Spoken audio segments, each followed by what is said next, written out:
Hello, thank you for joining us. I'm Dr. Wynn Pound. Today we're talking to April, who is considering breast augmentation surgery, specifically the transumbilical breast augmentation or tuba procedure.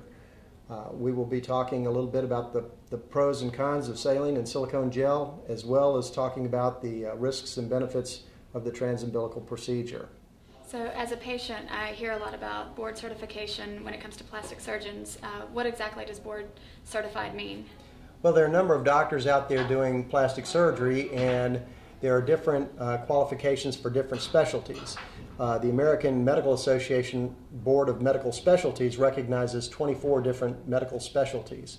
The one that is charged with training and certification of plastic surgeons is the American Board of Plastic Surgery.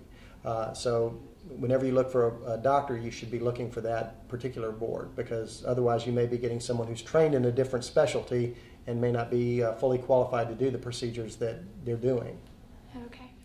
You said you traveled to India while in medical school. Do you currently do medical missions now? Actually, I first went on a medical trip when I was a chief resident in plastic surgery, and I went to India, which was a fascinating experience. I met another plastic surgeon while I was chief resident, and she was involved with a group called Healing the Children. When I first came back in practice, she contacted me to go on a trip with her to South America, to Colombia, and we've been going on trips there pretty much every year. We've been 7 or 8 times to Colombia, we've been to Ecuador, we've been to the Dominican Republic, to El Salvador. We do this pretty much every year. To me, it's a kind of a way of giving back. When I was in high school, there was a little plaque outside the principal's office. Not that I spent a lot of time in the principal's office, but it said, "What you are is God's gift to you. What you become is your gift to God." And this is kind of my way of paying back a little bit for the blessings I've had in my life. I was looking through some of your books in your waiting room on your medical missions, and to be honest, I feel a bit vain. Well, you shouldn't feel vain about the things you do, because you're doing what you do gives me the ability to go to these countries and do what I do there. These children have bad burns. They don't need breast implants. You may be interested in implants, and because I'm taking care of your needs, I can take care of their needs as well. And where did you study? Actually, I'm a local product. I was born here at Piedmont Hospital, went to high school at Westminster. I went to Duke University as an undergraduate, medical school at the Medical College of Georgia, and then I went off to train in general surgery at University of Tennessee in Memphis, University of New York, State University of New York at Downstate Medical Center was where I trained in plastic surgery. And then I came back in 1990 and joined my father in practice here in Atlanta. Okay. What are the ages of what's the age of your average patient, I guess? I get patients actually the whole spectrum from 18 to 65. Probably on a bell curve, the bulk of my patients are in their 30s, maybe early 40s. Do you have patients that I can refer to or that can be contacted about their personal experience? Well, due to patient confidentiality, I can't give you their names, but I can certainly have a patient get in touch with you if you'd like to talk to a patient in person. And you have photos of We do. We have work? books of photos in our office, and you're welcome to look through them. Okay. We're talking today about the transumbilical breast augmentation procedure. This is a technique for inserting saline-filled implants through a small incision in the belly button. Traditional approaches include incisions in the crease under the breast, the border of the areola, or in the armpit. The umbilical incision site is a fairly new development. It's been around for approximately 15 years now and has turned into a very beneficial procedure since it leaves only a small incision in the belly button. When we do this procedure, we start out by making a small incision just inside the belly button. We have an instrument that goes just under the skin. It doesn't go into the stomach or anything, but it goes just under the skin, and we make a tunnel up behind each breast. We then use what's called a tissue expander, which is just a disposable implant with a long tube attached to it.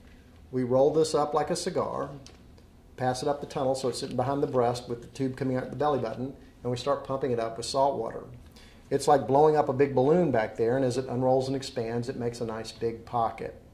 We use this disposable expander to make our pocket so it doesn't put any stress on the real implant that we're going to leave behind. We can beat this up, it doesn't matter, we're going to throw it away anyway.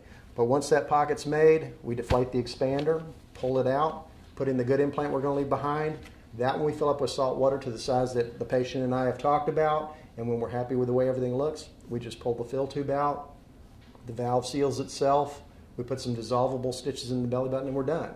It takes about an hour to do the whole operation. Once we're through, we wrap the chest and the stomach up in an ace bandage. When I go under the muscle, I put a little binder over the top of the breast to kind of push the implants down, because the first thing the muscle is going to do is contract and pull everything up. All the bandages come off the next day. Once they're off, the patient can get right in the shower at that point. She can wear a bra or not wear a bra, whatever they want to do. Most of my patients seem to like a sports bra, which is what I usually recommend. They can do routine things as soon as they feel up to it, just nothing real physical or strenuous for about 2 weeks after the surgery. After that, they can do anything they feel comfortable doing. The main risk of putting in implants, whether you go through the incision in the belly button, under the breast, under the nipple, or in the armpit, one risk is that somewhere someday an implant could break. These are pretty rugged and pretty durable, but they're not stainless steel, and probably in your lifetime one's going to break. If it does, with saline implants, you'll know it because you'll have a flat tire within a couple of days. It's just salt water. Your body's basically salt water. You just absorb that part. It's just a question of replacing the broken implant. The current policy for the implant companies is that they will give you a free implant for your lifetime if it breaks. If it breaks in the first 10 years, they'll pay $1,200 towards the cost of replacing it. There's a little booklet we give the patients after the surgery that explains this policy, and there's a page in the back if they choose to fill it out and send it to the company with $100, they'll increase that payment from $1,200 to $2,400. Another potential risk is asymmetry. Most patients have a little difference in the size and shape of their breasts. That's not unusual. When we put in the implants, the muscle contracts, pulls them up. We expect everything to settle down, look really good. If it's off enough that it bothers the patient, we may have to go back and do something about that. It's very rare, but that can happen. Another potential risk is what's called a capsular contracture.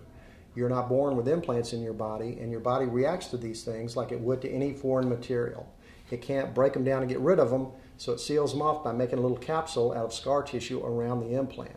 That's fine. Everybody gets a little thin capsule. You'll probably never know it's there. What you don't want to see is a real thick capsule form or the fibers tighten down around the implant, because that can make the breast feel firm or distort the way it looks. That's called a capsular contracture. That's generally in the past been a bigger issue with silicone gel implants. It's a lot less of an issue with saline implants. I really haven't seen anybody get a capsular contraction when I've gone through the belly button under the muscle yet. But if patients were to get one, that can be remedied. If the patient has to go back for any future surgeries, or if there is any problem during the initial surgery that we can't control through the belly button, then we might have to make a standard incision on the breast. It's rare that we do that, but when we do, my preference is usually a small incision just under the nipple. I think the color change and the texture of your skin hides that scar really well, and it hasn't been a problem for anybody. There's very little bleeding with this surgery. I've never seen anybody get an infection, but I usually give some antibiotics for a couple of days, probably more precautionary than anything. The nerve supply to the patient's breast comes from around the outside of your breast, and we come from below and behind. So we're not cutting through the breast tissue, we're not cutting around where the nerve is. It does get stretched a little bit when we put in that expander, and I have had some patients tell me they felt some burning sensation or a little temporary numbness. They've just kind of ridden it out, and they just wrote it out and it went away after a short period of time. You can breastfeed with implants in if that's a consideration. With or without implants, your breast tissue will change with a pregnancy, and I can't predict what it'll look like afterwards. You just have to cross that bridge when you get to it. But you can breastfeed. You can also have mammograms with implants in. Most places have been dealing with them now for over 40 years, so they just do the mammograms a little differently, and they feel like they can visualize the breast tissue adequately. That concludes my discussion on breast augmentation and the transumbilical breast augmentation procedure. If you have any questions, we welcome your comments and your questions. Please feel free to call our office and we'll be happy to talk to you about it. Thank you for joining us.